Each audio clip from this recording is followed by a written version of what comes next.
Hello students, welcome back on Mohari Devi Thapadia Girls College YouTube channel. In this class, we are going to discuss about a poem, and the poem name is Shadwell, which is written by John Dryden.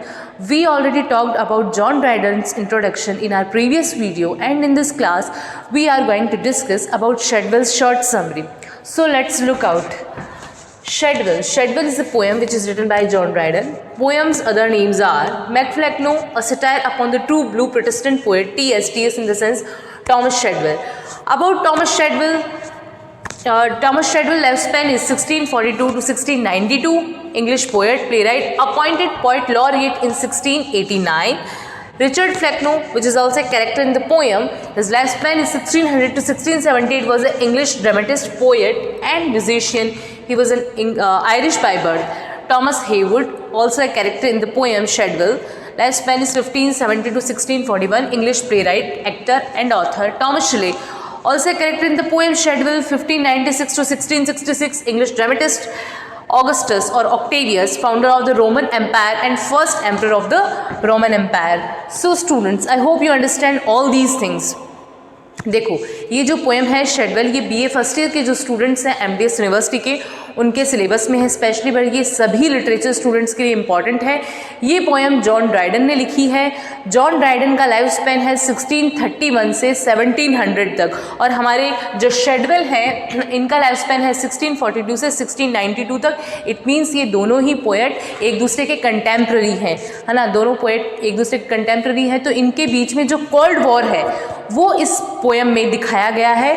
जो शेडवेल है वो भी poet laureate बने, और जो John Dryden है वो भी हमारे फर्स्ट पोएट लॉरिएट माने जाते हैं. पोएट लॉरिएट एक तरह की डेजिग्नेशन, एक पद होता है, एक पदवी होती है जो कि दी जाती है राजा के द्वारा.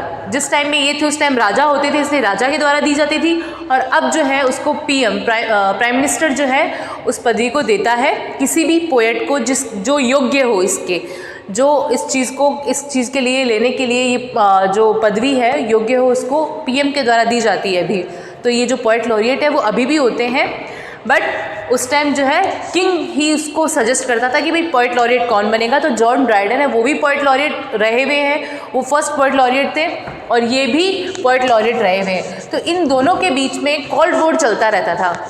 अकॉर्डिंग टू जॉन ड्राइडन, ये जो पोएट थे ये बहुत ही, इन्होंने इसको मंदबुद्धि माना है कि इस पोएट में बिल्कुल भी दिमाग नहीं है, ये बिना दिमाग की बातें करता है, इसको लिखने का सेंस नहीं है, क्या लिखना चाहिए, कैसे लिखना चाहिए, इसे कुछ भी पता नहीं है.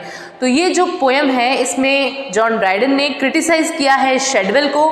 और देखो इस पोएम में जो बाकी चीज़ें हैं, जैसे फर्स्ट तो इसका जो नाम है पोएम का वही हमें कई बार कंफ्यूज कर देता है. एग्जाम में बच्चों से पूछ लिया जाता है who is MacFlecknoe, who is known as MacFlecknoe, तो बच्चे सोचते हैं मैकफ्लेक्नो क्या है. देखो मैकफ्लेक्नो जो है वो शेडवेल को ही बोला गया है. मैकफ्लेक्नो का मतलब होता है फादर ऑफ नॉनसेंस, ठीक है. मैकफ्लेक्नो का मतलब यही है, जो मूर्ख व्यक्ति है उसको मैकफ्लेक्नो बोला जाता है. फिर कई बार एग्जाम में क्वेश्चन पूछ लिया जाता है शॉर्ट टाइप क्वेश्चन में, what is the full name of the poem or what is the other name of the poems. तो a satire upon the true blue Protestant poet T.S. ये इसका एक और नाम है. a satire मतलब एक व्यंग्य, upon the true blue Protestant, true blue Protestant किसे बोला गया है, शेडवेल को, पोएट T.S. Thomas Shadwell. तो उनके ऊपर ये पोएम जो है एक सटायर है. टॉमस शेडवेल का लाइफ स्पैन 1642 से 1692 तक है. वो इंग्लिश के एक पोएट थे, प्लेराइट थे और पोएट लॉरिएट भी रहे हैं 1689 में. तो कई बार शॉर्ट टाइप क्वेश्चन में ये भी आ जाता है कि शेडवेल जो है वो पोएट लॉरिएट कब रहे, तो 1689 में रहे. रिचर्ड फ्लेक्नो जो है, ऐसा माना जाता है कि शेडवेल के जो आप बोल सकते हैं कि लिटरेचर के जो फादर, शेडवेल के लिटरेचर के फादर रिचर्ड फ्लेक्नो को बोला जाता है. देखो फ्लेक्नो और यहाँ मैकफ्लेक्नो, मैक मतलब सन और फ्लेक्नो मतलब ये रिचर्ड फ्लेक्नो. तो ये जो मैकफ्लेक्नो है उसका मीनिंग हो गया son of Richard MacFlecknoe, son of Richard MacFlecknoe. यहाँ पे फ्लेक्नो का मतलब आप बोल सकते हैं कि मूर्ख माना गया. तो मैक मतलब क्या हो गया, सन हो गया, और रिचर्ड फ्लेक्नो तो इनके ये बेटे माने जाते हैं, लिटरेरी सन माने जाते हैं. कौन, जो शेडवेल हैं वो रिचर्ड मैकफ्लेक्नो के लिटरेरी सन माने जाते हैं. ऐसा माना जाता है कि इन्होंने ही अपॉइंट कर दिया था इनको कि भाई तुम एक अच्छे पोएट हो, जबकि ये खुद एक बकवास पोएट थे। और इन्होंने अपना सक्सेसर किसको चुना, सक्सेसर इन द सेंस उत्तराधिकारी किसको चुना, शेडवेल को चुना, जो खुद एक मूर्ख व्यक्ति है। तो एक मूर्ख इंसान तो मूर्ख व्यक्ति को ही चुनेगा, ये ड्राइडन बोल रहे हैं। टॉमस हेवुड और टॉमस शिले के भी इस पोएम में नाम दिए। इनके नाम इसलिए दिए हैं कि जॉन ड्राइडन के अकॉर्डिंग ये जो दोनों पोएट हैं वो भी इसी पोएट की कैटेगरी में आते हैं। कहने का मतलब ये भी मंद बुद्धि टाइप पोएट थे, इनकी भी पोएम्स ज़्यादा चली नहीं। ऑगस्टस का इसमें नाम है, वो एक पॉजिटिव सेंस में नाम आप बोल सकते हैं, जो कि फाउंडर ऑफ रोमन एम्पायर थे या फर्स्ट एम्परर थे किसके, रोमन एम्पायर के, ऑगस्टस। ऑगस्टस का तो आपने सुना होगा नाम बहुत ज़्यादा, किंग ऑगस्टस, जूलियस सीजर वगैरह में आपने देखा होगा, मूवी देखी होगी ऑगस्टस की। तो ये जो पोएम है ये जो जॉन ड्राइडन है उन्होंने क्रिटिसाइज़ किया है शेडवेल को। और शेडवेल जैसे ऐसे पोएट्स जिन्होंने कुछ खास अपनी ज़िंदगी में किया नहीं, मतलब अच्छी पोएम्स नहीं लिखी, उनको क्रिटिसाइज़ किया है इस पोएम के द्वारा जॉन ड्राइडन ने। देखो आपको मैं थोड़ा सा रीड आउट करके बताती हूँ कि पोएट जो हैं क्या बोल रहे हैं इस पोएम में।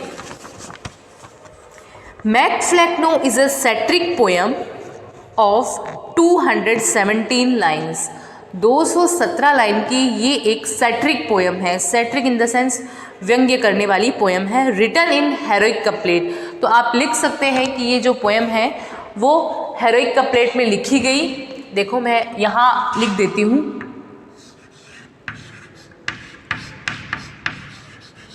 Written in heroic couplet. This poem written in heroic couplet और 217 lines in this poem. कितनी लाइन्स है, 217 लाइन्स है इस पोएम में। ठीक है, ये आप साथ साथ में नोट करते जाएं। Mac Flecknoe is a satiric poem of 217 lines written in heroic couplets. The poem written by John Dryden.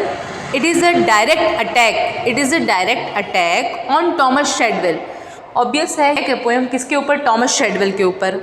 Another prominent of the time, और another prominent of the time मतलब जैसे टॉमस हेवुड हो गए, Thomas शिले हो गए, ये another prominent हो गए, शेडवेल की कैटेगरी में ये आ गए। तो इन सभी पे एक कमेंट किया गया है, एक सटायर दिया गया है, किसके द्वारा, जॉन ड्राइडन के द्वारा। This poem written in about 1678। आप ये मान लो कि ये जो पोएम है वो लगभग कब लिखी गई, 1678 के आसपास लिखी गई, और written in about 1678 but not publish until 1682। पर 1682 तक ये पब्लिश नहीं हुई, 1682 तक ये पब्लिश नहीं हुई। और पब्लिश कब हुई, आफ्टर 1682, इसके बाद आफ्टर 1682। ठीक है। Through this poem Dryden creates a scenario in which he describe bad poets. Through this poem Dryden creates a scenario, Dryden ने एक सिनेरियो क्रिएट किया इन विच, जिसमें ही डिस्क्राइब्स, उसने डिस्क्राइब किया बैड पोएट्स। बैड पोएट्स जो term है, bad poets बुरे कवि, ये किसके लिए आया है, ऐसे बुरे कवियों के लिए आया है। About Thomas Shadwell, Richard Flecknoe, Thomas Heywood और टॉमस शिले टाइप। ऑगस्टस का अभी नहीं बोल रही हूँ मैं, टॉमस शिले टाइप, इन पोएट्स के लिए जिन्होंने अपनी लाइफ में ज़्यादा कुछ किया नहीं। देखो स्टूडेंट्स, आप कंफ्यूज मत हो जाना, मैं जहाँ जगह मिल रही है आपको समझाने के पॉइंट ऑफ व्यू से लिख रही हूँ। वापस इरेज कर देती हूँ मैं, आप डेट्स के बीच में कंफ्यूज हो जाएंगे। 1678 में अबाउट ये पोएम लिखी गई और 1682 के बाद ही ये पब्लिश हुई। ठीक है, तो in which describe bad poets, first the king of bad poetry Mac Flecknoe himself and then the man Mac Flecknoe choose to be his successor the equally incomplete Thomas Shadwell. तो first तो ये बुराई करते हैं किसकी, Richard फ्लेक्नो की, और उसके बाद रिचर्ड फ्लेक्नो ने जो अपना सक्सेसर, अपना उत्तराधिकारी चुना शेडवेल, उसकी बुराई करते हैं कि भाई दोनों ही एक जैसे हो गए। और जो फ्लेक्नो खुद था वो भी बैड पोएट ही था, इसलिए वो अपने लिए अपना सक्सेसर, अपना उत्तराधिकारी कैसा चुनेगा, अपने जैसा ही चुनेगा। तो ये पोएम थी। और इसके अलावा जैसे दो तो इम्पॉर्टेंट रीज़न ये थे कि एक तो जो जॉन ड्राइडन है वो खुद भी पोएट लॉरिएट रहे हुए हैं, और सेकंड ये जो शेडवेल थे, टॉमस शेडवेल, ये भी पोएट लॉरिएट रहे हुए थे। तो एक तो आप बोल सकते हैं कि दोनों के बीच में यहीं का एक कोल्ड वॉर होना जाहिर सा था। दूसरा, दोनों ही पोएट थे। तीसरा, इन दोनों के बीच में पॉलिटिक्स और रिलीजन थॉट्स भी अलग अलग थे। एक सपोर्ट करता था टॉरी पार्टी को, एक विग पार्टी को, ऐसे सपोर्ट करते थे। अब देखो कैसे सपोर्ट करते थे, their different estimate of the genius of Ben Jonson. एक तो इन दोनों के जो थिंकिंग थी बेन जॉनसन के लिए, बेन जॉनसन जो है वो भी एक ग्रेट पोएट है, उनके लिए इन दोनों की थिंकिंग बिल्कुल अलग अलग थी। तो एक तो वो रीज़न था। दूसरा पॉलिटिक्स रीज़न क्या था कि Dryden was a Tory and Shadwell was a Whig. Dryden support करते थे टॉरी पार्टी को, टॉरी पार्टी थी रॉयल सपोर्टर, टॉरी पार्टी का मतलब जो रॉयल के सपोर्टर्स हुआ करते थे, और विग पार्टी थी जो पार्लियामेंट्रीज थे, ठीक है, जो पार्लियामेंट के सपोर्ट में थे। रिलीजन में इन दोनों के बीच में क्या डिफरेंस था, Shadwell often Dryden when he satirized Catholic and elegant priest. Dryden and Shadwell cold war through following poems. इस पोएम के अलावा भी ड्राइडन और शेडवेल ऐसे हैं कि इनका कोल्ड वॉर हमें और भी बहुत सारी पोएम्स में देखने को मिलता है, जैसे जॉन ड्राइडन की great poem Absalom and Achitophel, और Lancashire witches, medal of John Bayes, MacFlecknoe, है ना, ये जो पोएम्स है इनमें भी देखने को मिलता है इनका कोल्ड वॉर। तो देखो स्टूडेंट्स, ये जो है एक शेडवेल का बहुत ही शॉर्ट सा इंट्रोडक्शन मैंने आपको बताया है कि इस पोएम में जो जॉन ड्राइडन है वो क्या बात कर रहे हैं। देखो साफ सी बात है कि disagreement between Thomas Shadwell and Dryden दिखाया गया है। डिसएग्रीमेंट बिटवीन टॉमस शेडवेल और ड्राइडन दिखाया गया है।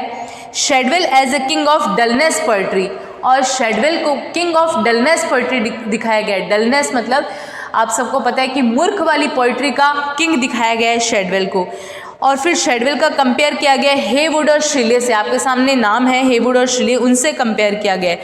तो ये जो एक शॉर्ट इंट्रोडक्शन, शॉर्ट समरी थी पोएम की, वो मैंने आपको बताने का ट्राई किया। फिर से एक बार शॉर्ट में बता देती हूँ, ये जो पोएम है शेडवेल, इसको मैकफ्लेक्नो भी बोला गया, और satire upon the true blue Protestant poet TS, ये भी इसका नाम है। मैकफ्लेक्नो का मतलब है, मैक मतलब सन, फ्लेक्नो मतलब जो मूर्ख है, तो मूर्ख का सन, या फिर रिचर्ड फ्लेक्नो, सन ऑफ रिचर्ड फ्लेक्नो भी बोला जाता है किसको, शेडवेल को। एक लिटरेरी सन है ये रिचर्ड फ्लेक्नो के, कौन, शेडवेल। ऐसा माना जाता है कि रिचर्ड फ्लेक्नो खुद ही मूर्ख व्यक्ति थे, मंदबुद्धि व्यक्ति थे, तो वैसा ही उन्होंने अपना सक्सेसर, अपना उत्तराधिकारी चुना, और किसको चुना, शेडवेल को। और शेडवेल और ड्राइडन के बीच में बहुत सारी बातों में डिसएग्रीमेंट्स थे, रिलीजन में, पॉलिटिक्स में और लिटरेचर में। उनके डिसएग्रीमेंट से, उनकी वजह से इन दोनों के बीच में कोल्ड वॉर चलता रहता था। और उस कोल्ड वॉर का जो छोटा सा एक सिनेरियो है वो हमें यहाँ इस पोएम में देखने को मिलता है। जॉन ड्राइडन ने अपने वर्ड्स के थ्रू उस सिनेरियो को क्रिएट किया है कि, और उन्होंने बताया है कि जो शेडवेल हैं वो कितने मूर्ख व्यक्ति हैं, ठीक है, उनको क्रिटिसाइज़ किया है इस पोएम में।